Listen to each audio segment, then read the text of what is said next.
ಇದರಲ್ಲಿ ಇಷ್ಟು ಮನೆ ಆಗುತ್ತೆ ಅಂತ ಒಂದು ಬಜೆಟಲ್ಲಿ ಕೊಡ್ತಾರೆ. ಸೊ ಆ ಬಜೆಟಲ್ಲಿ ಯಾವ ಥರ ಮೆಟೀರಿಯಲ್ಸ್ ಇರುತ್ತೆ, ಏನೇನು ಹಿಡನ್ ಕಾಸ್ಟ್ ಇರುತ್ತೆ ಅಂತ ಯಾವ ಕಾಂಟ್ರಾಕ್ಟರ್ ಆಗಲಿ ಯಾವ ಕಂಪನಿ ಆಗಲಿ ತೋರಿಸಲ್ಲ. ಮನೆಗೆ ಎಷ್ಟು ದಿನ ವ್ಯಾರಂಟಿ ಕೊಡ್ತೀರಾ, ಏನೇನು ವ್ಯಾರಂಟಿಲಿ ಇನ್ಕ್ಲೂಡೆಡ್ ಇರುತ್ತೆ, ಏನೇನು ವ್ಯಾರಂಟಿಲಿ ಇನ್ಕ್ಲೂಡೆಡ್ ಇರಲ್ಲ. ಓಕೆ, ಈಗ ನಿಮ್ಮ ಕ್ಲೈಂಟ್ಗಳಿಗೆ ನೀವು ಯಾವ ರೀತಿ ಅಶ್ಯೂರೆನ್ಸ್ ಕೊಡ್ತೀರಾ ಇನ್ ಟರ್ಮ್ಸ್ ಆಫ್ ಅಂದರೆ ಮೆಟೀರಿಯಲ್ ಕ್ವಾಲಿಟಿ ಆಗಿರ್ಬೋದು, ಡ್ಯೂರಬಿಲಿಟಿ ಬಗ್ಗೆ ಆಗಿರ್ಬೋದು? ಲಾಟ್ ಆಫ್ ಪೀಪಲ್ ಇವಾಗ ಏನು ಮಾಡ್ತಾರೆ, ಅಡ್ವರ್ಟೈಸ್ಮೆಂಟ್ಗೋಸ್ಕರ ಅವ್ರ ಕಂಪ್ನಿ ಹೆಸರು ಒಂದು ಕಾಣಲಿ ಅನ್ನೋ ವಿಷಯಕ್ಕೋಸ್ಕರ ತಪ್ಪು ಮಾಹಿತಿಗಳು ಕೊಡ್ತಾ ಇದ್ದಾರೆ. ಇವಾಗಿನ ಪರಿಸ್ಥಿತಿಯಲ್ಲಿ 3-4 ಲಕ್ಷ ಮನೆಗಳಲ್ಲಿ ಪವರ್ ಇಲ್ಲ. ಸೊ ಎಲ್ಲದು ಟೆಂಪ್ರವರಿ ಕನೆಕ್ಷನಲ್ಲಿ ನಡೀತಾ ಇದೆ. ಯಾವುದೇ ರೀತಿಯಾದ ಫೇಕ್ ನ್ಯೂಸ್ನ ನಂಬಕ್ಕೆ ಹೋಗ್ಬೇಡಿ. ಸೊ ನಿಮ್ಮದೇ ಆದ ರಿಸರ್ಚ್ ಮಾಡಿದಾಗ ನಿಮ್ಗೊಂದು ಕಾನ್ಫಿಡೆನ್ಸ್ ಬರುತ್ತೆ. ನೀವು ನೋಡ್ತಾ ಇದ್ದೀರಾ ದಿ ರಿಪೋರ್ಟರ್, ನಾನು ರಕ್ಷಾ. ಸ್ವಂತ ಮನೆ ಬೇಕು ಅನ್ನೋ ಕನಸು ಯಾರಿಗಿರಲ್ಲ ಹೇಳಿ, ಅದರಲ್ಲೂ ಬೆಂಗಳೂರಂತ ಮಹಾನಗರಿಲಿ ಮನೆ ಕಟ್ಟಬೇಕು ಅನ್ನೋ ಆಸೆ ಎಲ್ರಿಗೂ ಇರುತ್ತೆ.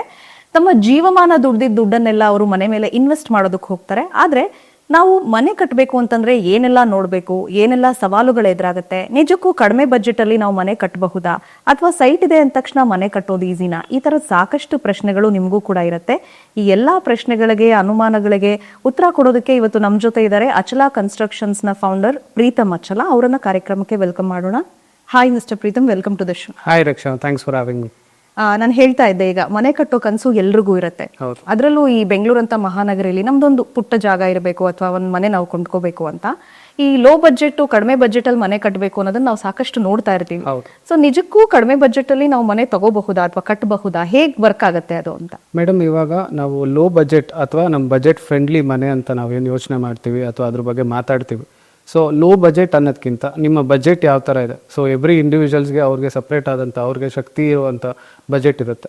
ಸೊ ಆ ಬಜೆಟಿಗೆ ಬೇಕಾದಂಥ ಅನುಗುಣಗಳು, ಸೊ ಅದನ್ನು ನೀವು ಫಸ್ಟೇ ಒಬ್ಬರು ಕಾಂಟ್ರಾಕ್ಟರ್ ಅಥವಾ ಆರ್ಕಿಟೆಕ್ಟ್ಗೆ ಭೇಟಿ ಮಾಡಿ, ಸೊ ನನ್ನ ಬಜೆಟ್ ಈ ಥರ ಇದೆ, ನನ್ನ ಕೈಯಲ್ಲಿ ಶಕ್ತಿ ಆಗೋ ಅಷ್ಟು ಅಮೌಂಟ್ ಎಷ್ಟಿದೆ ಅಂತ ಒಬ್ರಿಗೆ ಹೇಳಿದ್ರೆ, ಅಥವಾ ನಿಮ್ಮ ರಿಕ್ವೈರ್ಮೆಂಟ್ಸ್ ಈ ಥರ ಇದೆ ಅಂತ ಒಬ್ರಿಗೆ ಹೇಳಿದ್ರೆ, ಬಜೆಟ್ ಫ್ಲೆಕ್ಸಿಬಲ್ ಇದೆ ಬಟ್ ನನ್ನ ಹತ್ರ ರಿಕ್ವೈರ್ಮೆಂಟ್ಸ್ ಈ ಥರ ಇದೆ, ನನಗೆ ಮನೆ ಈ ಥರ ಬೇಕು ಅಂತ ಹೇಳಿದ್ರೆ ಆ ಥರ ಬಜೆಟನ್ನು ಕಸ್ಟಮೈಸ್ ಮಾಡ್ಬೋದು.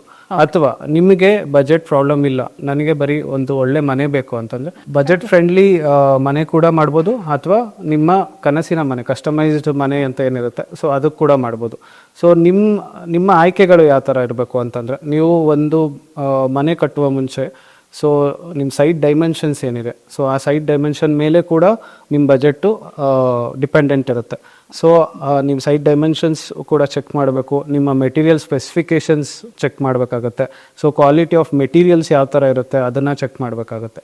ಇವಾಗ ಒಂದು ಸೋಷಿಯಲ್ ಮೀಡಿಯಾದಲ್ಲಿ ನಾವು ಒಂದು ಪೋಸ್ಟ್ ನೋಡ್ತೀವಿ, ಸೊ ಇದರಲ್ಲಿ ಇಷ್ಟರಲ್ಲಿ ಇಷ್ಟು ಮನೆ ಆಗುತ್ತೆ ಅಂತ ಒಂದು ಬಜೆಟಲ್ಲಿ ಕೊಡ್ತಾರೆ. ಸೊ ಆ ಬಜೆಟಲ್ಲಿ ಯಾವ ಥರ ಮೆಟೀರಿಯಲ್ಸ್ ಇರುತ್ತೆ, ಏನೇನು ಹಿಡನ್ ಕಾಸ್ಟ್ ಇರುತ್ತೆ ಅಂತ ಯಾವ ಕಾಂಟ್ರಾಕ್ಟರ್ ಆಗಲಿ ಯಾವ ಕಂಪನಿ ಆಗಲಿ ತೋರಿಸಲ್ಲ. So as a customer, so ನೀವು ಅದನ್ನು ತಿಳ್ಕೊಬೇಕಾಗತ್ತೆ. ಸೊ ಒಂದು ಸತಿ ನೀವು ಒಂದು ಬಜೆಟ್ ಯಾರ ಹತ್ರನಾದ್ರು ತೊಗೊಂಡ್ರೆ ಆ ಬಜೆಟನ್ನ ಕಂಪೇರ್ ಮಾಡಬೇಕಾಗತ್ತೆ 1 or 2 ಅದರ್ ಕಾಂಟ್ರಾಕ್ಟರ್ಸ್ ಹತ್ರ. ಸೊ ಆ ಕಾಂಟ್ರಾಕ್ಟರ್ ಕಂಪೇರ್ ಮಾಡಿದಾಗ ಒಂದು ಆ್ಯಪಲ್ ಟು ಆ್ಯಪಲ್ ಕಂಪ್ಯಾರಿಸನ್ ಅಂತ ನಾವೇನು ಹೇಳ್ತೀವಿ, ಆ ಕಂಪ್ಯಾರಿಸನ್ ಮಾಡಬೇಕಾಗತ್ತೆ. ಅದರಲ್ಲಿ ನಿಮಗೆ ಮೆಟೀರಿಯಲ್ ಸ್ಪೆಸಿಫಿಕೇಷನ್ಸ್ ಯಾವ ಥರ ಕೊಟ್ಟಿರ್ತಾರೆ ನೋಡಿ. ಇದು ಸ್ಟ್ರಕ್ಚರ್ಗೂ ಡಿಪೆಂಡೆಂಟ್ ಇರುತ್ತೆ ಮತ್ತು ಫಿನಿಶಿಂಗಲ್ಲೂ ಡಿಪೆಂಡಿಂಗ್ ಇರುತ್ತೆ. ಸೊ ಫಿನಿಶಿಂಗ್ ಅಂತ ಬಂದಾಗ ಫಿನಿಶಿಂಗ್ ಮೆಟೀರಿಯಲ್ಸ್ ಯಾವ ಥರ ಯೂಸ್ ಮಾಡ್ತಾರೆ, ಸ್ಟ್ರಕ್ಚರಲ್ಲಿ ಯಾವ ಥರ ಮೆಟೀರಿಯಲ್ಸ್ ಯೂಸ್ ಮಾಡ್ತಾರೆ. So budget is dependent on lot of factors. So it includes the quality of the material, also the brand of material. So brand of material ಅಂತ ನಾವು ನೋಡಿದಾಗ ಒಂದು ಲೋ ಕ್ವಾಲಿಟಿ ಸಬ್ಸ್ಟ್ಯಾಂಡರ್ಡ್ ಮೆಟೀರಿಯಲ್ಸ್ ಇಲ್ಲ ಹಿಡಿದು high quality brands ಅವರೆಗೂ ಬರುತ್ತೆ. So ಅದರಲ್ಲಿ ನಿಮ್ಮ casting ಏನಿದೆ ಲೋ ಕ್ವಾಲಿಟಿಯಿಂದ ಹೈ ಕ್ವಾಲಿಟಿವರೆಗೂ ವೇರಿ ಆಗುತ್ತೆ. ಓಕೆ, ನೀವು ಹೇಳಿದ್ರಿ ಈಗ ಕಸ್ಟಮೈಸೇಷನ್ ಪ್ರಕಾರ ಮನೆ ಕಟ್ಕೊಡ್ಬಹುದು ನಮ್ಮ ಬಡ್ಜೆಟ್ ತಕ್ಕ ಹಾಗೆ ಅಂತ. ನಮ್ಮಲ್ಲಿ ಒಂದು ಗಾದೆ ಇದೆ, ಕಾಸಿಗೆ ತಕ್ಕಂತೆ ಕಜ್ಜಾಯ ಅಂತ. ಈಗ ಬಡ್ಜೆಟ್ ಜೊತೆ ನಾವು ಕ್ವಾಲಿಟಿನೂ ನೋಡ್ಬೇಕಾಗತ್ತೆ, ಡ್ಯೂರಬಿಲಿಟಿನೂ ನೋಡ್ಬೇಕಾಗತ್ತೆ. ಹೌದು, ಇದ್ರ ಬಗ್ಗೆ ನೀವೇನು ಹೇಳ್ತೀರಾ? ನೋಡಿ ಮೇಡಮ್, ಇವಾಗ ಡ್ಯೂರಬಿಲಿಟಿ ಅಥವಾ ಲೈಫ್ ಆಫ್ ಸ್ಟ್ರಕ್ಚರ್ ಅಂತ ಏನು ಬರುತ್ತೆ, ಆ ಲೈಫ್ ಆಫ್ ಸ್ಟ್ರಕ್ಚರ್ ನಿಮಗೆ ಡ್ಯೂರಬಿಲಿಟಿ ಜಾಸ್ತಿ ಟೈಮ್ವರೆಗೂ ಬೇಕಾಗುತ್ತೆ ಅಂದರೆ ಆಬ್ವಿಯಸ್ಲಿ ಸಬ್ಸ್ಟ್ಯಾಂಡರ್ಡ್ ಮೆಟೀರಿಯಲ್ಸಿಂದ ಅದು ಸಾಧ್ಯ ಆಗಲ್ಲ. That is only possible with the standard materials, with the quality materials use ಮಾಡಿದಾಗ ಮಾತ್ರ. ಸೊ ಕ್ವಾಲಿಟಿ ಮೆಟೀರಿಯಲ್ಸ್ ನಾವು ಯೂಸ್ ಮಾಡ್ತಾ ಇದ್ದೀವಿ, ಅದರಲ್ಲಿ ನಮಗೆ ಒಂದು ವ್ಯಾರಂಟಿ ಸಿಗ್ತಾ ಇದೆ. ಒಬ್ಬ ಕಾಂಟ್ರಾಕ್ಟರ್ ಹತ್ರ ಒಂದು ವ್ಯಾರಂಟಿ, ನೀವು ಎಲ್ಲರೂ ಮುಂಚೆ ಯೋಚನೆ ಮಾಡಬೇಕು. ಒಬ್ಬ ಕಾಂಟ್ರಾಕ್ಟ್ರು ಫೈನಲ್ ಮಾಡೋಕ್ಕಿಂತ ಮುಂಚೆ, ಒಬ್ಬರು ಆರ್ಕಿಟೆಕ್ಟ್ ಫೈನಲ್ ಮಾಡೋಕ್ಕಿಂತ ಮುಂಚೆ ಅವ್ರ ಹತ್ರ ತಿಳ್ಕೊಬೇಕು, ವ್ಯಾರಂಟಿ ನಮ್ಮ ಮನೆಗೆ ಎಷ್ಟು ದಿನ ವ್ಯಾರಂಟಿ ಕೊಡ್ತೀರಾ, ಏನೇನು ವ್ಯಾರಂಟಿಲಿ ಇನ್ಕ್ಲೂಡೆಡ್ ಇರುತ್ತೆ, ಏನೇನು ವ್ಯಾರಂಟಿಲಿ ಇನ್ಕ್ಲೂಡೆಡ್ ಇರಲ್ಲ. ಸೊ ಅಂಥದನ್ನು ನೀವು ತಿಳ್ಕೊಬೇಕಾಗತ್ತೆ. ಸೊ ಅದರಲ್ಲಿ ನಿಮಗೆ ವ್ಯಾರಂಟಿ ಬರ್ತಾ ಇದೆ, ಇಷ್ಟು ವರ್ಷ ವ್ಯಾರಂಟಿ ಇದೆ ಅಂತಂದರೆ ಡೆಫಿನೆಟ್ಲಿ ಅವರು ಒಳ್ಳೆ ಕೆಲಸ ಮಾಡ್ತಿದ್ದಾರೆ ಅಂತ. ವ್ಯಾರಂಟಿ ಕೊಡ್ತಾ ಇಲ್ಲ, ಡ್ಯೂರಬಿಲಿಟಿ ಇಲ್ಲ ಅಂತಂದರೆ ಮೆಟೀರಿಯಲ್ ಸಬ್ಸ್ಟ್ಯಾಂಡರ್ಡ್ ಯೂಸ್ ಮಾಡ್ತಾರೆ. ಇವಾಗ ಎಲ್ಲರೂ ಒಂದು ಲೋ ಬಜೆಟ್ ಕಾನ್ಸೆಪ್ಟ್ ಅಂತ ಬಂದು ಬರೀ ಕ್ರೈಟೀರಿಯಾ ಏನಿದೆ ಆ ಕ್ರೈಟೀರಿಯಾ, ಒಬ್ಬರು ಒಂದು ಮನೆ ಕಟ್ಟೋಕ್ಕಿಂತ ಮುಂಚೆ budget should not be the criteria should always B, I feel as A individual ನನಗೇನು ಅನ್ಸುತ್ತೆ ಅಂದರೆ criteria should always B about the quality of material. ನಿಮ್ಮಲ್ಲಿ ಶಕ್ತಿ ಇದೆಯಾ 4 ಫ್ಲೋರ್ ಕಟ್ಟಿ, ಶಕ್ತಿ ಇಲ್ವಾ 2 ಫ್ಲೋರ್ ಕಟ್ಟಿ, ಬಟ್ 2 ಫ್ಲೋರನ್ನ ಒಳ್ಳೆ ರೀತಿಯಾದ ಮೆಟೀರಿಯಲ್ ಯೂಸ್ ಮಾಡಿ ಕಟ್ಟಿ ಅಂತ ನಾನು ಹೇಳ್ತೀನಿ. ಆ ಒಳ್ಳೆ ರೀತಿಯಾದ ಮೆಟೀರಿಯಲ್ ಹೇಗೆ ಸಿಗುತ್ತೆ ಅನ್ನೋದು ತಿಳ್ಕೊಳ್ಳಿ, ಮಾರ್ಕೆಟಲ್ಲಿ ತಿಳ್ಕೊಳ್ಳಿ, ಒಂದು ಸ್ವಲ್ಪ ಜನದ ಹತ್ರ ಮಾತಾಡಿ. ಮತ್ತು ನಿಮ್ಮ ಇವಾಗ everything is technology is in finger print, so ಅದ್ರ ಬಗ್ಗೆ ರಿಸರ್ಚ್ ಮಾಡಿ. ಸೊ ಅದಾದಮೇಲೆ ನೀವು ಒಂದು ಬಜೆಟ್ ಅಂತ ಫೈನಲೈಸ್ ಮಾಡ್ಕೊಳ್ಳಿ. ಈಗ ನಾವು ಒಳ್ಳೆ ಕ್ವಾಲಿಟಿ ಮಟೀರಿಯಲ್ನ ಬಳಸಿ ಡ್ಯೂರಬಿಲಿಟಿನೂ ಜಾಸ್ತಿ ಇರಬೇಕು ಅಂದರೆ ಮಿನಿಮಮ್ ಮಾರ್ಕೆಟ್ ಪ್ರೈಸ್ ಎಷ್ಟಿದೆ ಈಗ? ಸೊ ಇವತ್ತಿನ ಮಾರ್ಕೆಟ್ ಸಿನಾರಿಯೋ ನಾವು ನೋಡಿದಾಗ 1.5 ಲಕ್ಷದಿಂದ ಒಂದು ಮನೆ ಕಟ್ಟುವ ಸಾಧ್ಯತೆಗಳಿದೆ. ಅದು ಒಳ್ಳೆ ಕ್ವಾಲಿಟಿ ಆಫ್ ಮೆಟೀರಿಯಲ್ ಯೂಸ್ ಮಾಡೋದ್ರಿಂದ ಅದು 1.5 ಲಕ್ಷದಿಂದ 3 ಲಕ್ಷ, 4 ಲಕ್ಷ, 5 ಲಕ್ಷ ಕೂಡ ಹೋಗ್ಬೋದು. ಅದು ಡಿಪೆಂಡ್ಸ್ ಆನ್ ಯುವರ್ ಸ್ಪೆಸಿಫಿಕೇಶನ್ಸ್ ಮತ್ತು ನಿಮ್ಮ ರಿಕ್ವೈರ್ಮೆಂಟ್ಸ್ ಯಾವ ಥರ ಇರುತ್ತೆ ಅದ್ರ ಮೇಲೆ ಡಿಪೆಂಡ್ ಆಗುತ್ತೆ. ಮತ್ತು ನಿಮ್ಮ ಫಿನಿಶಿಂಗ್ ಏನಿರುತ್ತೆ, ಸ್ಟ್ರಕ್ಚರ್ ಕೂಡ ಒಂದು ಪಾರ್ಟ್ ಆಗುತ್ತೆ. ಮತ್ತು ಫಿನಿಶಿಂಗಲ್ಲಿ ಇಂಟೀರಿಯರ್ಸ್ ನಾವೇನು ಯೂಸ್ ಮಾಡ್ತೀವಿ, ಫಿನಿಶಿಂಗ್ ಏನು ಯೂಸ್ ಮಾಡ್ತೀವಿ, ಅದರಲ್ಲಿ ತುಂಬ ರೀತಿಯಾದ ಖರ್ಚುಗಳು ಜಾಸ್ತಿ ಆಗುತ್ತೆ.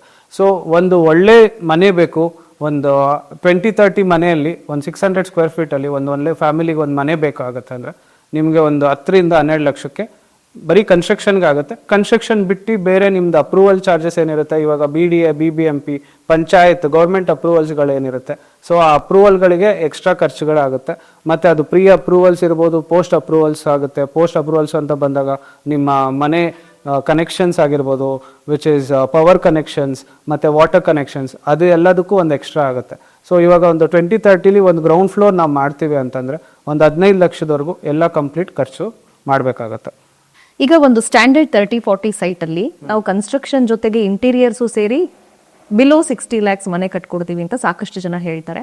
So is it possible? ಅಷ್ಟು ಬಜೆಟಲ್ಲಿ ಕಟ್ಕೋಬಹುದಾ?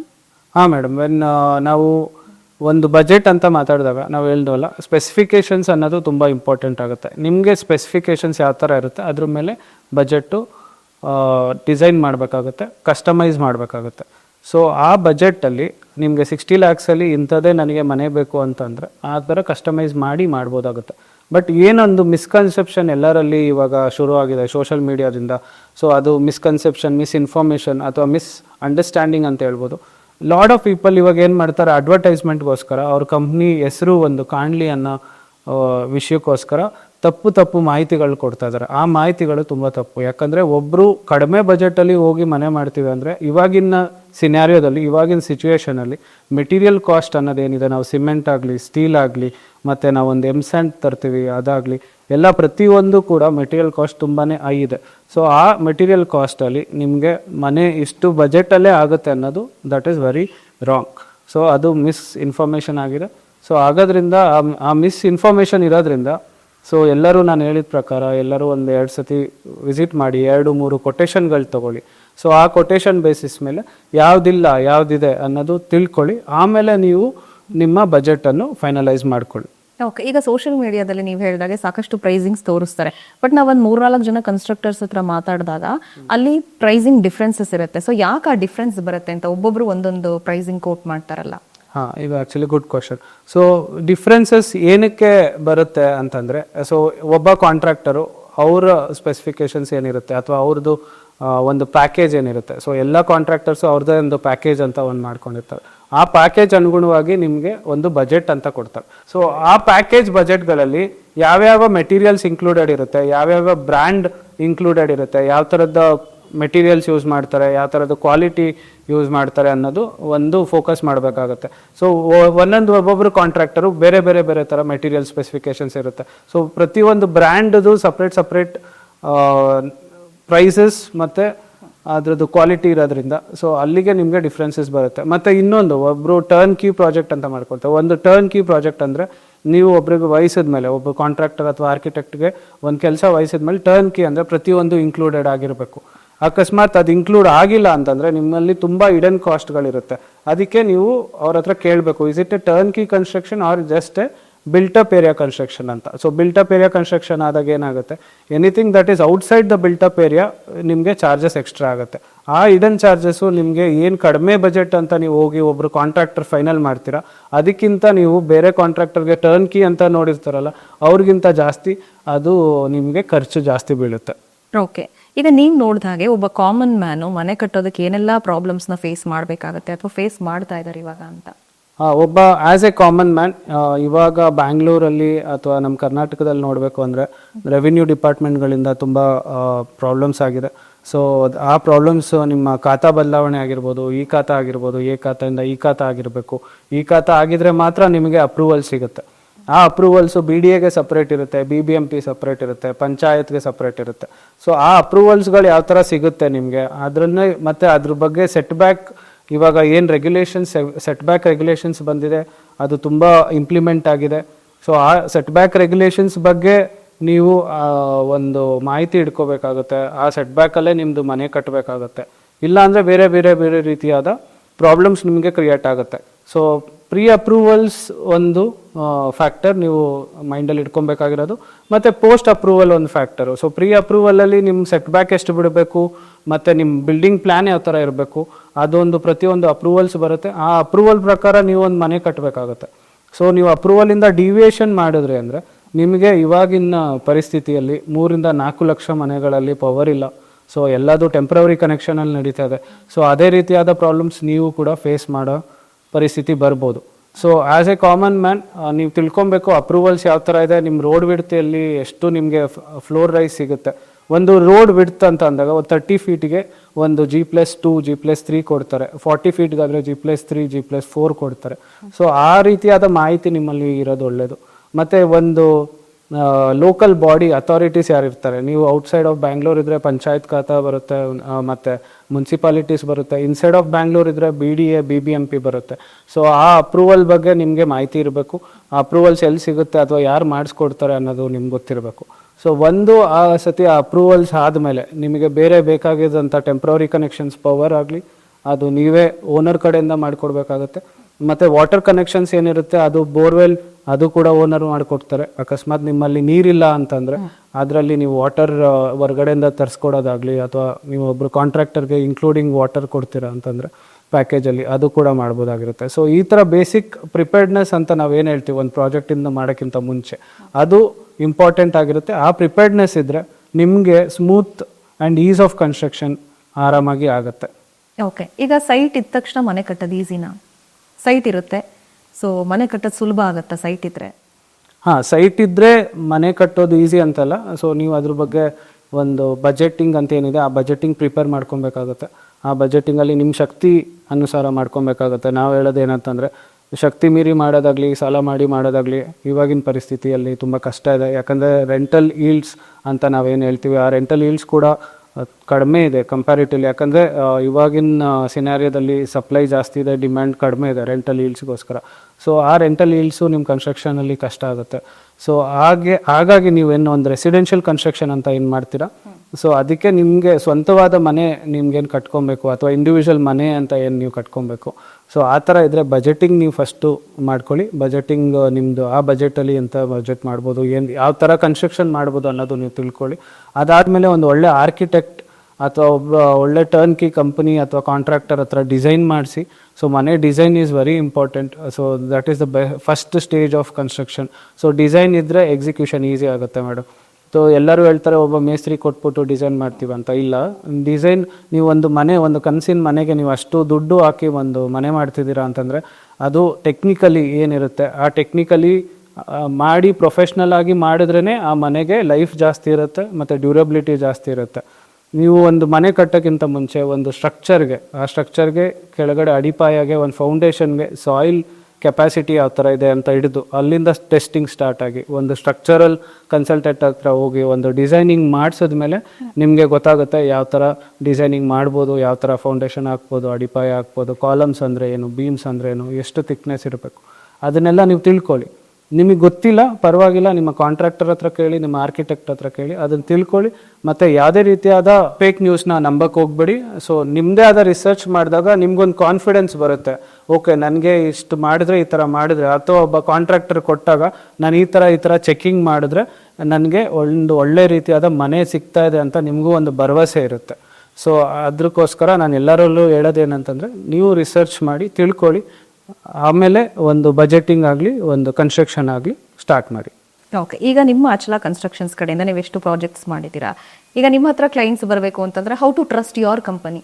ಹಾಂ, ನಾವು ಇವಾಗ ಸದ್ಯದ್ರಲ್ಲಿ 15 to 20 ಪ್ರಾಜೆಕ್ಟ್ಸ್ ನಮ್ಮದು ಕಂಪ್ಲೀಟ್ ಆಗಿದೆ. ಆನ್ಗೋಯಿಂಗ್ ಅಬೌಟ್ 10 ಪ್ರಾಜೆಕ್ಟ್ಸ್ ಆಗಿದೆ. ಸೊ ನಾವು as a company we are about 6 years old. And me personally as a civil engineer, I am about 13 years of experience. So ಆ 13 years of experience ನಂದು ಕನ್ಸ್ಟ್ರಕ್ಷನಲ್ಲಿ ಏನಿದೆ ಅದರಲ್ಲಿ ನಾವು best ಮಾಡಬೇಕು ಅಂತ ಎವ್ರಿ ಪ್ರಾಜೆಕ್ಟಿಗೆ ನಾವು ಟ್ರೈ ಮಾಡ್ತೀವಿ. ಆ ಬೆಸ್ಟ್ ಮಾಡೋದ್ರಲ್ಲಿ ಯಾವುದು ಬಜೆಟಿಂಗಲ್ಲಿ ಮಾಡ್ಬೋದು, ಯಾವ ಟೈಮ್ಲೈನಲ್ಲಿ ಮಾಡ್ಬೋದು, ಯಾವ ಥರ ಕ್ವಾಲಿಟಿ ನಾವು ಕೊಡ್ಬೋದು ಅನ್ನೋದು ನಾವು ಒಬ್ಬರು ಕ್ಲೈಂಟಿಗೆ ಅಶ್ಯೂರ್ ಮಾಡ್ತೀವಿ. ಆ ಅಶ್ಯೂರೆನ್ಸ್ ಜೊತೆಗೆ ನಿಮಗೆ ಒಂದು ವ್ಯಾರಂಟಿ ಅನ್ನೋದಿರುತ್ತೆ. ನಮ್ಮ ಕಡೆ ನೀವು ಒಂದು ಕೆಲಸ ಮಾಡಿಸಿದಾಗ ಒಂದು ಅಗ್ರಿಮೆಂಟ್ ಇರುತ್ತೆ. ಆ ಅಗ್ರಿಮೆಂಟಲ್ಲಿ ಪ್ರತಿಯೊಂದು ಮೆಟೀರಿಯಲ್ ಬಗ್ಗೆ ಸ್ಪೆಸಿಫೈ ಮಾಡಿರ್ತೀವಿ, ಪ್ರತಿಯೊಂದು ಕೆಲಸದ ಬಗ್ಗೆ ನಿಮಗೆ ಸ್ಪೆಸಿಫಿಕೇಷನ್ಸ್ ಇರುತ್ತೆ.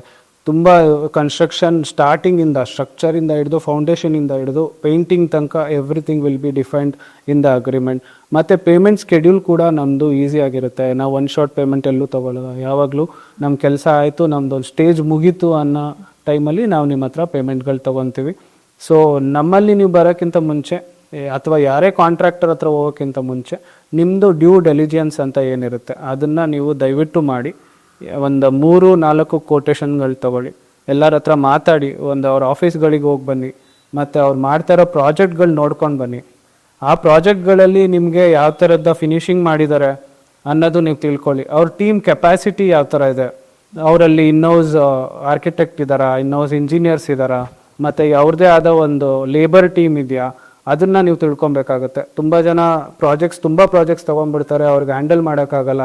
ಆಮೇಲೆ ಲೇಬರ್ ಶಾರ್ಟೇಜ್ ಇರ್ತಾರೆ, ಮತ್ತು ಟೆಕ್ನಿಕಲ್ ಸೌಂಡ್ ಇಂಜಿನಿಯರ್ಸ್ ಸಿಗಲ್ಲ. ಸೊ ಅಂಥ ಟೈಮಲ್ಲಿ ನಿಮ್ಮ ಪ್ರಾಜೆಕ್ಟು ಸ್ಟಾಪ್ ಆಗೋ ಚಾನ್ಸಸ್ಸು ಅಥವಾ ಮಿಡಲಲ್ಲಿ ಆಲ್ಟ್ ಆಗೋ ಚಾನ್ಸಸ್ ಇರುತ್ತೆ. ಆದ್ದರಿಂದ ನಿಮ್ಮದು ಟೈಮ್ಲೈನ್ ಜಾಸ್ತಿ ಆಗುತ್ತೆ. ಆ ಟೈಮ್ಲೈನ್ಗಳು ನಿಮಗೆ ಇನ್ವೆಸ್ಟ್ ಮಾಡಿರೋ ದುಡ್ಡುಗಳೇನಿರುತ್ತೆ, ನೀವು ಆ ಟೈಮ್ಲೈನ್ ಜಾಸ್ತಿ ಆಗ್ತಾ ಹೋದಂಗೆ ಆ ಇನ್ವೆಸ್ಟ್ಮೆಂಟ್ ಕೂಡ ಜಾಸ್ತಿ ಆಗುತ್ತಾ ಹೋಗುತ್ತೆ. ಒಂದು ಮನೆ ಮಾಡ್ಬೇಕಾದ್ರೆ ಒಬ್ಬರು ಒಂದು ಬಾಡಿಗೆ ಮನೇಲಿ ಇರ್ತಾರೆ ಅಂತ ನೀವು ಯೋಚನೆ ಮಾಡಿ, ಆ ಬಾಡಿಗೆ ಕೂಡ ಅವ್ರಿಗೆ ಜಾಸ್ತಿ ಆಗ್ತಾ ಹೋಗುತ್ತೆ. ನೀವು 1 ತಿಂಗಳು ಡಿಲೇ ಮಾಡಿದ್ರೆ ಇಲ್ಲಿ ಬಾಡಿಗೆ ಅವ್ರಿಗೆ ಜಾಸ್ತಿ ಆಗುತ್ತೆ. ಪ್ಲಸ್ ಅವ್ರು ಹಾಕಿರೋ ಅಮೌಂಟ್ ಆಗಲಿ, ಓವರ್ ಹೆಡ್ಸ್ ಆಗಲಿ, ಅಥವಾ ಒಬ್ಬರು ಒಂದು EMI ಅಲ್ಲಿ ತಂದು ಮನೆ ಕಟ್ತಾ ಇರ್ತಾರೆ. ಸೊ ಅದ್ರದ್ದು EMI ಇಂಟ್ರೆಸ್ಟ್ ಆಗಲಿ ಎಲ್ಲ ಪ್ರತಿಯೊಂದು ಜಾಸ್ತಿ ಆಗ್ತಾ ಹೋಗುತ್ತೆ. ಸೊ ಟೈಮ್ಲೈನ್ ತುಂಬಾ ಇಂಪಾರ್ಟೆಂಟ್ ಆಗಿರುತ್ತೆ. ಸೊ ಟೈಮ್ಲೈನ್ನ ಯೋಚನೆ ಮಾಡಿ, ಒಂದು ಮನೆಗೆ ಎಷ್ಟು ಟೈಮ್ಲೈನ್ ಆಗುತ್ತೆ ಅಂತ ತಿಳ್ಕೊಂಡು, ಆ ಟೈಮ್ಲೈನ್ ಏನು ಹೇಳ್ತಾರೆ, ಒಂದು 18 ತಿಂಗಳು 24 ತಿಂಗಳು ಅನ್ನೋದು ನಂಬೇಡಿ. ಒಂದು ಮನೆ ಒಂದು 12 ತಿಂಗಳಲ್ಲಿ 14 ತಿಂಗಳಲ್ಲಿ ಆಗೋ ಥರ, depends on the size of your structure. ಅದನ್ನು ಮಿನಿಮಲ್ ಮಾಡಿಕೊಂಡು without compromising the curing period ಅಥವಾ ಕ್ವಾಲಿಟಿಲಿ ನೀವು ಟೈಮ್ಲೈನ್ ಆದಷ್ಟು ಮಿನಿಮಲ್ ಮಾಡಿಕೊಂಡು ಮಾಡಬೇಕಾಗತ್ತೆ. ಓಕೆ, ಈಗ ನಿಮ್ಮ ಕ್ಲೈಂಟ್ಗಳಿಗೆ ನೀವು ಯಾವ ರೀತಿ ಅಶ್ಯೂರೆನ್ಸ್ ಕೊಡ್ತೀರಾ ಇನ್ ಟರ್ಮ್ಸ್ ಆಫ್ ಅಂದರೆ ಮೆಟೀರಿಯಲ್ ಕ್ವಾಲಿಟಿ ಆಗಿರ್ಬೋದು, ಡ್ಯೂರಬಿಲಿಟಿ ಬಗ್ಗೆ ಆಗಿರ್ಬೋದು? ಸೊ ಅದು ಜೆನ್ಯೂನ್ ಅಂತ ಹೇಗೆ ಒಬ್ಬರು ಕಸ್ಟಮರ್ಸು ಅದನ್ನು ಗೆಸ್ ಮಾಡ್ಬೋದು? ಮೇಡಮ್, ಇವಾಗ ಒಂದು ಮೆಟೀರಿಯಲ್ಸ್ ನಾವು ಒಂದು ಮೆಟೀರಿಯಲ್ಸ್ ತರ್ತೀವಿ, ನಮ್ಮದು ಈವನ್ ಇನ್ ದ ಬೇಸಿಕ್ ಪ್ಯಾಕೇಜಿಂದ ಸ್ಟಾರ್ಟ್ ಆದ್ರೂ ಯಾವುದು ಸಬ್ಸ್ಟ್ಯಾಂಡರ್ಡ್ ಮೆಟೀರಿಯಲ್ಸ್ ಅಥವಾ not branded materials, unbranded materials ಅನ್ನೋದು ನಾವು ಯೂಸ್ ಮಾಡಲ್ಲ. ಸೊ ನಾವೆಲ್ಲ ಯೂಸ್ ಮಾಡೋದು ಬ್ರ್ಯಾಂಡೆಡ್ ಮೆಟೀರಿಯಲ್ಸ್ ಆಗುತ್ತೆ. ಎಲ್ಲ ನೀವು ಯಾವುದೇ ಕಂಪ್ನಿಗಳು ನೀವು ಕೇಳಿರ್ತೀರ, ಮ್ಯಾನುಫ್ಯಾಕ್ಚರಿಂಗ್ ಕಂಪ್ನೀಸ್, ಇವಾಗ ಸಿಮೆಂಟ್ ಮ್ಯಾನುಫ್ಯಾಕ್ಚರಿಂಗ್ ಕಂಪ್ನೀಸ್ ಆಗಿರ್ಬೋದು, ಸ್ಟೀಲ್ ಮ್ಯಾನುಫ್ಯಾಕ್ಚರಿಂಗ್ ಕಂಪ್ನೀಸ್ ಆಗಿರ್ಬೋದು, ಎಲ್ಲ ರೆಪ್ಯೂಟೆಡ್ ಮ್ಯಾನುಫ್ಯಾಕ್ಚರಿಂಗ್ ಕಂಪ್ನೀಸ್ಗಳಾಗಿರುತ್ತೆ. ಸೊ ಅದು ಬಿಟ್ಟು ನಾವು ಯಾವುದೇ ಒಂದು ಮೆಟೀರಿಯಲ್ ಒಂದು ಸೈಟಿಗೆ ತೊಗೊಂಬಂದಾಗ ಆ ಮೆಟೀರಿಯಲ್ಗೆ ಒಂದು ಟೆಸ್ಟಿಂಗ್ ಅಂತ ಬರುತ್ತೆ. ಆ ಸೈಟ್ ಟೆಸ್ಟಿಂಗ್ ಆಗಿರ್ಬೋದು, ಲ್ಯಾಬ್ ಟೆಸ್ಟಿಂಗ್ ಆಗಿರ್ಬೋದು. ಆ ಮೆಟೀರಿಯಲ್ ಸೈಟ್ ಟೆಸ್ಟಿಂಗು ನಾವು ಮಾಡ್ತೀವಿ, ಮತ್ತು ಲ್ಯಾಬ್ ಟೆಸ್ಟಿಂಗ್ ಕೂಡ ಮಾಡ್ತೀವಿ. ಅದ್ರದ್ದು ರಿಪೋರ್ಟ್ಸ್ ನಿಮಗೆ ತೋರಿಸ್ತೀವಿ. ಸೊ ಯಾವುದೇ ಮೆಟೀರಿಯಲ್ ತಂದ್ರೂ ಅದು ಜೆನ್ಯೂನ್ ಆಗಿರುತ್ತೆ. ಸೊ ಸಿಮೆಂಟ್ಗಾದರೆ ಅದೇ ಸಿಮೆಂಟಿಗೆ ಅದೇ ರೀತಿಯಾದ ಒಂದು ಟೆಸ್ಟಿಂಗ್ ಇರುತ್ತೆ. ಸಿಮೆಂಟ್ ಮೆಟೀರಿಯಲ್ ಟೆಸ್ಟಿಂಗ್ ಅಂತ ನಾವೇನು ಕರಿತೀವಿ. ಮತ್ತು ನಾವು ಸ್ಟೀಲ್ಗಾದರೆ ಅದೇ ರೀತಿಯಾದ ಟೆಸ್ಟಿಂಗ್ ಇರುತ್ತೆ. ಮತ್ತು ನಾವು ಯೂಸ್ ಮಾಡೋ ಪ್ಲೈವುಡ್ಗಳು ಬ್ರ್ಯಾಂಡೆಡ್ ಇರುತ್ತೆ. ಸೊ ಅದೆಲ್ಲದನ್ನು ಹೊರತುಪಡಿಸಿ ನಾವು ನಿಮಗೆ ಒಂದು ವ್ಯಾರಂಟಿ ಅನ್ನೋದು ಕೊಡ್ತೀವಿ. ವರ್ಕ್ಮೆನ್ಶಿಪ್ ವ್ಯಾರಂಟಿ ಏನಿರುತ್ತೆ, ನಾವು ಕಟ್ಟಿರೋ ಮನೆಗಳಿಗೆ 10 ರಿಂದ 15 ವರ್ಷ ವ್ಯಾರಂಟಿ ಆಗಿರ್ಬೋದು. ಮತ್ತು ವಾಟರ್ ಪ್ರೂಫಿಂಗಿಗೆ ಲೀಕೇಜ್ಗಳಾದರೆ ನಾವೇ ಬಂದು ರೆಡಿ ಮಾಡಿಕೊಡ್ತೀವಿ. ಆಗದೇ ಇರೋ ಥರ ಮಾಡ್ತೀವಿ. ಬಟ್ ಈ ಒಂದು ಏನಾದ್ರು 1 or 2 ಇಶ್ಯೂಸ್ ಇತ್ತಂದರೆ ನಾವು ಡೆಫಿನೆಟಾಗಿ ಬಂದು ಆ ವ್ಯಾರಂಟಿ ಪೀರಿಯಡಲ್ಲಿ ನಿಮಗೆ ಮಾಡಿಕೊಡ್ತೀವಿ. ಓಕೆ, ಈಗ ಎವ್ರಿ ಇಯರ್ ಕನ್ಸ್ಟ್ರಕ್ಷನ್ ಪ್ರೈಸಲ್ಲಿ ದೇರ್ ಇಸ್ ಅ ಹೈಕ್, ಅಂದರೆ ಇದು ಪ್ರೈಸ್ ಇನ್ಕ್ರೀಸ್ ಆಗ್ತಾ ಇರುತ್ತೆ. ಯಾಕೆ ಹಾಗೆ ಅಂತ? ಮೇಡಮ್ ರಾ ಮೆಟೀರಿಯಲ್ ಕಾಸ್ಟ್ ಏನಿದೆ ಅದು ಎವ್ರಿ ಇಯರ್ ಇನ್ಕ್ರೀಸ್ ಆಗ್ತಾ ಹೋಗುತ್ತೆ. ಸೊ ನಮಗೆ ಸಿಗ್ತಾರ ರಾ ಮೆಟೀರಿಯಲ್ ಇವಾಗ ನಾವು ಡೇ ಟು ಡೇ ಬೇಸಿಸಲ್ಲಿ ನೋಡ್ತಾ ಇದ್ರೆ ನಾವು ಊಟ ಮಾಡೋ ಫುಡ್ಡಿಂದ ಹಿಡಿದು ಕಟ್ಟೋ ಮನೆ ತನಕ ಎಲ್ಲ ಮೆಟೀರಿಯಲ್ ರಾ ಮೆಟೀರಿಯಲ್ಸ್ ಜಾಸ್ತಿ ಆಗುತ್ತೆ. ಸೊ ಇವಾಗ ಬೇಸಿಕ್ಲಿ ನೀವೊಂದು ಟ್ರಾನ್ಸ್ಪೋರ್ಟೇಷನ್ ಒಂದು ಸಿಂಪಲ್ ಎಕ್ಸಾಂಪಲ್ ನಾನು ಕೊಡಬೇಕು ಅಂದರೆ ಒಂದು ಟ್ರಾನ್ಸ್ಪೋರ್ಟೇಷನ್ ಡೀಸೆಲ್ ಬೆಲೆ ಜಾಸ್ತಿ ಆಯಿತು ಅಂದರೆ ಇಲ್ಲಿ ಟ್ರಾನ್ಸ್ಪೋರ್ಟೇಷನ್ ಬೆಲೆ ಜಾಸ್ತಿ ಆಗುತ್ತೆ. ಸೊ ಟ್ರಾನ್ಸ್ಪೋರ್ಟೇಷನ್ ಬೆಲೆ ಜಾಸ್ತಿ ಆದರೆ ಎಂಡ್ ಆಫ್ ದ ಡೇ ಗ್ರಾಹಕರ ಮೇಲೇ ಎಲ್ಲ ಅದು ಹೊರೆ ಬೀಳುತ್ತೆ. ಸೊ ನೀವು ಎಷ್ಟು ಡಿಲೇ ಮಾಡ್ತೀರಾ ನಿಮ್ಮ ಕನ್ಸ್ಟ್ರಕ್ಷನ್. ಸೊ ಇವಾಗ 26 ಇದ್ದೀವಿ, ಇವಾಗ ಒಂದು ಪ್ರೈಸ್ ಇದೆ, ಮತ್ತು 27, 28ಗೆ ಪ್ರೈಸಸ್ ಹೈಕ್ ಆಗ್ತಾ ಹೋಗುತ್ತೆ. ಸೊ ಎವ್ರಿ ಇಯರ್ ನಾವು ಒಂದು ಮಾರ್ಕೆಟ್ ರಿಸರ್ಚ್ ಅಥವಾ ಸಿನಾರಿಯೋ ನೋಡಿದಾಗ ಮಿನಿಮಮ್ ಇರೋದು 7 to 8% ಅಥವಾ ಒಂದು 5 to 8% ಮೆಟೀರಿಯಲ್ಸ್ ರೈಸ್ ಆಗ್ತಾನೆ ಇರುತ್ತೆ ಮೇಡಮ್ ಮುಂದಕ್ಕೆ ಕೂಡ. ಓಕೆ, ಈಗ ಸಾಕಷ್ಟು ಜನ ಬಡ್ಡಿಂಗ್ ಇಂಜಿನಿಯರ್ಸ್ ಈ ಕನ್ಸ್ಟ್ರಕ್ಷನ್ ಫೀಲ್ಡ್ಗೆ ಬರ್ತಿದ್ದಾರೆ, ಅಲ್ಲೂ ಕೂಡ ಸಿಕ್ಕಾಪಟ್ಟೆ ಕಾಂಪಿಟೇಷನ್ ಇದೆ. ಸೊ ಏನೆಲ್ಲ ಚಾಲೆಂಜಸ್ ನೀವು ಫೇಸ್ ಮಾಡ್ತಿದ್ದಾರೆ, ಯಂಗ್ಸ್ಟರ್ಸ್ಗೆ ಏನು ಹೇಳ್ತೀರಾ ನೀವು? ಆಸ್ ಎ ಯಂಗ್ಸ್ಟರ್ಸ್ ತುಂಬ ಬ್ಯೂಟಿಫುಲ್ ಫೀಲ್ಡ್, ಬಟ್ ಏನಂತಂದರೆ you have to be very passionate. So ನಿಮಗೆ ಒಂದು ಕ್ರಿಯೇಟಿವಿಟಿ ಇದೆ, ನಿಮ್ಮಲ್ಲಿ ಒಂದು ಕ್ರಿಯೇಟಿವಿಟಿ ಇದೆ, ಮತ್ತು ನೀವು ಪ್ಯಾಷನ್ ಆಗಿದ್ದೀರಾ, ಮತ್ತು ಒಬ್ರಿಗೋಸ್ಕರ ಒಂದು ಒಳ್ಳೆ ಕೆಲಸ ಮಾಡುವ ಮನೋಭಾವ ನಿಮ್ಮಲ್ಲಿದೆ, ಮತ್ತು ಒಂದು ಒಳ್ಳೆ ಕನಸಿನ ಮನೆ ಒಬ್ರಿಗೆ ನೀವು ಮಾಡಿಕೊಟ್ಟಾಗ ಅವರಲ್ಲಿ ಒಂದು ಖುಷಿ ಕಾಣುತ್ತಲ್ಲ, ಆ ಖುಷಿನ ನಿಮ್ಮ ಖುಷಿ ಅಂತ ನೀವು ಕೆಲಸ ಮಾಡಂಗಿದ್ರೆ ದಯವಿಟ್ಟು ಈ ಫೀಲ್ಡ್ ಆಪ್ಟ್ ಮಾಡಿ, ತುಂಬ ಚೆನ್ನಾಗಿದೆ. ಬಟ್ ಆಪ್ಟ್ ಮಾಡೋಕ್ಕಿಂತ ಮುಂಚೆ you should be ready for all the challenges. So ಇದು since it is the construction is a man made item. So ಆ ಕನ್ಸ್ಟ್ರಕ್ಷನ್ಗೋಸ್ಕರ ನಿಮಗೆ ಪ್ರತಿಯೊಂದು ಮ್ಯಾನ್ ಪವರ್ ಆಗಲಿ ಮತ್ತು ನಿಮ್ಮ ಕಾಂಟ್ಯಾಕ್ಟ್ಸ್ ಆಗಲಿ ಇದ್ದಲ್ಲಿ ತುಂಬ ಒಳ್ಳೆಯದು. ಸೊ ಇದರಿಂದ ನಾನೇನು ಹೇಳ್ತೀನಿ ಪ್ರತಿಯೊಬ್ಬ ಯಂಗ್ಸ್ಟರ್ಸ್ಗೆ ಅಂದರೆ, so if you are a civil engineer, ನಿಮ್ಗೇನಾದರೂ ಇಂಟ್ರೆಸ್ಟ್ ಇತ್ತು ಅಂದರೆ ಇದ್ರ ಬಗ್ಗೆ ತಿಳ್ಕೊಳ್ಳಿ, ಕನ್ಸ್ಟ್ರಕ್ಷನ್ ಯಾವ ಥರ ಆಗುತ್ತೆ ಅನ್ನೋ ತಿಳ್ಕೊಳ್ಳಿ, ಒಂದು ಒಳ್ಳೆ ಟೀಮ್ ರೆಡಿ ಮಾಡಿ, ಅದಾದಮೇಲೆ ಒಳ್ಳೆ ಕೆಲಸಗಳು ಮಾಡಿ. ಸೊ ಅದರಿಂದ ವರ್ಡ್ ಟು ವರ್ಡ್ ಮೌತಲ್ಲಿ ನಿಮ್ಗೆ ಒಳ್ಳೆ ಪ್ರಾಜೆಕ್ಟ್ಸ್ಗಳು ಬರ್ತಾ ಹೋಗುತ್ತೆ. And it is a very good field to be in. ಈಗ ನಾನು ಮನೆ ಕಟ್ಟಬೇಕು ಅಂತಂದ್ರೆ ಲೇಬರ್ ಕಾಂಟ್ರಾಕ್ಟ್ ಕೊಟ್ಬಿಡ್ತೀನಿ, ಅಥವಾ ನಾನು ಇಂಜಿನಿಯರ್ ಅಥವಾ ಆರ್ಕಿಟೆಕ್ಟ್ನ ಹೈಯರ್ ಮಾಡ್ತೀನಿ. So what is the difference? ನೋಡಿ ಮೇಡಮ್, ಇವಾಗ ಯೂಶಲಿ ಒಬ್ಬರು ಒಂದು ಮನೆ ಅಥವಾ ನೀವೇ ಒಂದು ಮನೆ ಕಟ್ಟಿದಾಗ ನಿಮ್ಗೊಂದು ಸಿಂಪಲ್ ಐಡಿಯಾಸ್ ಅನ್ನೋದು ಕನ್ಸ್ಟ್ರಕ್ಷನಲ್ಲಿ ಬರುತ್ತೆ. ಸೊ ಒಂದು ಮನೆ ಕಟ್ಟಿದಾದ ತಕ್ಷಣ ಮತ್ತೆ ಬೇರೆ ಮನೆಯೂ ಕೂಡ ನಾನು ಈಸಿಯಾಗಿ ಕಟ್ತೀನಿ ಅನ್ನೋದು ಮನೋಭಾವ ಒಂದು ತಪ್ಪು ಅಂತ ನಾನು ಹೇಳೋಕ್ಕೆ ಇಷ್ಟಪಡ್ತೀನಿ. ಯಾಕೆ ಅಂತಂದರೆ ನೀವು ಪ್ರತಿಯೊಂದು ಪ್ರಾಜೆಕ್ಟು ಈಸ್ ಎ ಚಾಲೆಂಜ್, ಪ್ರತಿಯೊಂದು project is A different project. So ಇವಾಗ ನೀವು ಒಂದು ಪ್ರಾಜೆಕ್ಟ್ ಮಾಡಿದ್ದೀರಾ ಮತ್ತು ಅಲ್ಲಿ ಒಂದು ಸೈಟ್ ಇದೆ, ಆ ಪ್ರಾಜೆಕ್ಟ್ಗೆ ಮತ್ತು ಪಕ್ಕದ ಏರಿಯಾದಲ್ಲಿ ಹೋಗಿ ನೋಡಿದ್ರೆ ಅಲ್ಲಿ ಇರೋ ಪ್ರಾಜೆಕ್ಟ್ಗೆ ಡಿಫ್ರೆನ್ಸ್ ಇರುತ್ತೆ. ಯಾಕೆ ಅಂತಂದರೆ ಒಂದು ಸಾಯಿಲ್ ಕಂಡೀಷನ್ಸ್ ಏನು ಹೇಳ್ತೀವಿ, ಆ ಸಾಯಿಲ್ ಕಂಡೀಷನ್ಸು ನಿಮ್ಮ ಏರಿಯಾದಲ್ಲಿ ಬೇರೆ ಇರುತ್ತೆ, ಒಂದು ಸ್ವಲ್ಪ ಮುಂದ್ಗಡೆ ಹೋದರೆ ಬೇರೆ ಏರಿಯಾದಲ್ಲಿ ಬೇರೆ ಥರ ಸಾಯಿಲ್ ಕಂಡೀಷನ್ಸ್ ಇರುತ್ತೆ. ಸೊ ಆ ಸಾಯಿಲ್ ಕಂಡೀಷನ್ಸಿಂದ ಹಿಡಿದು ಟೆಕ್ನಿಕಲಿ ಏನು ಮಾಡಬೇಕು ಅಂತಂದರೆ ನಾವು ಪ್ರತಿಯೊಂದು ಡಿಸೈನ್ ತಿಳ್ಕೋಬೇಕು. ಸೊ ಡಿಸೈನ್ ಮಾಡಿದಾಗ ನಮಗೆ ಒಂದು ಸ್ಟ್ರಕ್ಚರು ಯಾವ ಥರ ವರ್ಕ್ ಆಗುತ್ತೆ ಮತ್ತು ಫಿನಿಶಿಂಗ್ ಯಾವ ಥರ ಆಗುತ್ತೆ, ಒಂದು ಫ್ಲೋರ್ ಪ್ಲ್ಯಾನಲ್ಲಿ ನಾವು ಎಷ್ಟು ಜಾಗನ ಆಪ್ಟಿಮೈಸ್ ಮಾಡಿ ನಾವು ಮನೆ ಮಾಡ್ಬೋದು. ಸೊ ಒಂದು 30-40 ನೀವು ಒಂದೊಂದು ಮನೆಗೆ ಹೋಗಿರ್ತೀರ, ಒಂದು ಮನೇಲಿ ತುಂಬ ಸ್ಪೇಷಿಯಸ್ ಆಗಿರುತ್ತೆ, 30-40 ಇದೇನಿದು 30-40ನಾ ಅಂತ ನಿಮ್ಗೆ ಅನಿಸುತ್ತೆ. ಬಟ್ ಅದೇ ನೀವು 40-60 ಮನೆಗಳಿಗೆ ಹೋಗಿರ್ತೀರ, ಬಟ್ ತುಂಬ ಕಂಜೆಸ್ಟೆಡ್ ಅನಿಸುತ್ತೆ. So that is when the design comes into play ಅಂತ ನನಗನ್ಸುತ್ತೆ. That is when the architect and the professionalism of a person comes into play. So ಅದರಿಂದ ಆ್ಯಸ್ ಎ ಇಂಡಿವಿಜುವಲ್ ನೀವು ಯೋಚನೆ ಮಾಡೋದು ಒಂದು labour contract ಕೊಡ್ತೀನಿ, ಒಬ್ಬ ಮೇಸ್ತ್ರಿ ಕೊಡ್ತೀನಿ ಅಂತ ಅಂದರೆ ನಿಂತ್ಕೊಂಡು ಮಾಡಿಸ್ಬಿಡ್ತೀನಿ, ನೀವೇ ನಿಂತ್ಕೊಂಡು ಮಾಡಿಸ್ತೀನಿ ಅನ್ನೋದು ಒಂದು ಮಿಸ್ಕನ್ಸೆಪ್ಷನ್ ಆಗಿದೆ ಐಡಿಯಾ. ಸೊ ಅದು ಮಾಡಬೇಕು ಅಂದರೆ ನೀವು ಡಿಸೈನ್ ಪ್ರಿಪೇರ್ಡ್ನೆಸ್ ಆಗಿರಬೇಕು. ಸೊ ಅದಕ್ಕೆ ಒಂದು ಒಳ್ಳೆ ಡಿಸೈನ್ ಡಿಸೈನ್ ಮಾಡಿಸಿ ಆ ಡಿಸೈನಲ್ಲಿ ನಿಮಗೆ ಏನು ಅಡ್ವಾಂಟೇಜಸ್ ಇದೆ, ಏನು ಡಿಸ್ಅಡ್ವಾಂಟೇಜ್ ಇದೆ ಅದನ್ನು ತಿಳ್ಕೊಳ್ಳಿ. ಮತ್ತು ಒಬ್ಬ ಲೇಬರ್ ಕಾಂಟ್ರಾಕ್ಟರು ಏನು ಚಾರ್ಜಸ್ ಮಾಡ್ತಿದ್ದಾನೆ, ಒಬ್ಬ ಇಂಜಿನಿಯರ್ ಜೊತೆ ಟೆಕ್ನಿಕಲಿ ಏನು ಕೆಲಸ ಮಾಡ್ತಾನೆ, ಅಥವಾ ಒಬ್ಬರು ಓನರ್ ಜೊತೆ ಯಾವ ಥರ ಟೆಕ್ನಿಕಲ್ ಕೆಲಸ ಮಾಡ್ತಾನೆ ಅನ್ನೋದು ನೀವು ತಿಳ್ಕೊಬೇಕಾಗುತ್ತೆ. ಓಕೆ, ಹಾಗೇನೆ ಈಗ ನಾವು ಅಚಲಾ ಕನ್ಸ್ಟ್ರಕ್ಷನ್ಸ್ನ ಅಪ್ರೋಚ್ ಮಾಡಬೇಕು ಅಂದರೆ ಹೇಗೆ ನಿಮ್ಮನ್ನು ಅಪ್ರೋಚ್ ಮಾಡಬೇಕು, ಯಾವ ರೀತಿ ಕ್ಲೈಂಟ್ಸ್ ನಿಮ್ಮನ್ನು ವಿಸಿಟ್ ಮಾಡಬೇಕು ಅಂತ? ನಮ್ಮದೇ ಆದಂಥ ಒಂದು ಆಫೀಸ್ ಇದೆ, ಅದು ಲಗ್ಗೆರೆ ಮೇನ್ ರೋಡಲ್ಲಿದೆ, outer ring road, Kempegowda arch ಸ್ಟಾಪಲ್ಲಿದೆ. ಸೊ ಅದೇ ಆಫೀಸಲ್ಲಿ ನಮ್ಮದೇ ಒಂದು ಸ್ಟಾಫ್ ಇದ್ದಾರೆ. ಸೊ ನಾನು ಕೂಡ ಅವೈಲೇಬಲ್ ಇರ್ತೀನಿ, ನನ್ನದು ಪರ್ಸ್ನಲ್ ನಂಬರ್ ಕೂಡ ಇರುತ್ತೆ. So one point of contact every time ನಾನು ಕೂಡ ಇರ್ತೀನಿ. ಸೊ ನಮ್ಮ ಇಂಜಿನಿಯರ್ಸ್ ಹೊರತುಪಡಿಸಿ any escalations or anything related to the projects or the enquiries, you can call me directly on my number. Okay Preetham ಅವರೇ, thank you so much. ನೀವು ಒಂದು ಮನೆ ಕಟ್ಟೋದು ಸುಲಭ ಅಲ್ಲ, ಅಫ್ಕೋರ್ಸ್ ಹೌದು. ಕನಸಿನ ಮನೆನ ಕಟ್ಟೋದಕ್ಕೆ ಏನೆಲ್ಲ ಪ್ರಿಪೇರ್ನೆಸ್ ಇರಬೇಕು ಮನೆ ಕಟ್ಟೋರಿಗೆ, ಆಮೇಲೆ ಯಾವ ರೀತಿ ಯಾವ ರೀತಿ ಚಾಲೆಂಜಸ್ನ ಅವ್ರು ಫೇಸ್ ಮಾಡ್ತಿದ್ದಾರೆ, ಏನೇನು ಕಷ್ಟಗಳಿದೆ, ಹಾಗೇನೆ ಅವರು ಯಾವ ಥರ ರಿಸರ್ಚ್ ಮಾಡಿ ಒಳ್ಳೆ ಕನ್ಸ್ಟ್ರಕ್ಟರ್ ಹತ್ರ ಹೋಗಿ ಅವರು ಡಿಸಿಷನ್ ಮೇಕಿಂಗ್ ಎಷ್ಟು ಇಂಪಾರ್ಟೆಂಟು ಅನ್ನೋದ್ರ ಬಗ್ಗೆ ನೀವು ಸಾಕಷ್ಟು ಇನ್ಫಾರ್ಮೇಷನ್ನ ನಮ್ಮ ವೀಕ್ಷಕರಿಗೆ ತಿಳಿಸ್ಕೊಟ್ಟಿದ್ದೀರಾ. Thank you so much. Thank you so much. ನೋಡಿದ್ರಲ್ಲ, ನಮ್ಮ ಮುಂದಿನ ಸಂಚಿಕೆಯಲ್ಲಿ ಮತ್ತೊಬ್ಬರು ವಿಶೇಷ ಅತಿಥಿ ದಿ ರಿಪೋರ್ಟರ್ನಲ್ಲಿರ್ತಾರೆ. ಅಲ್ಲಿವರೆಗೂ ನಮಸ್ಕಾರ.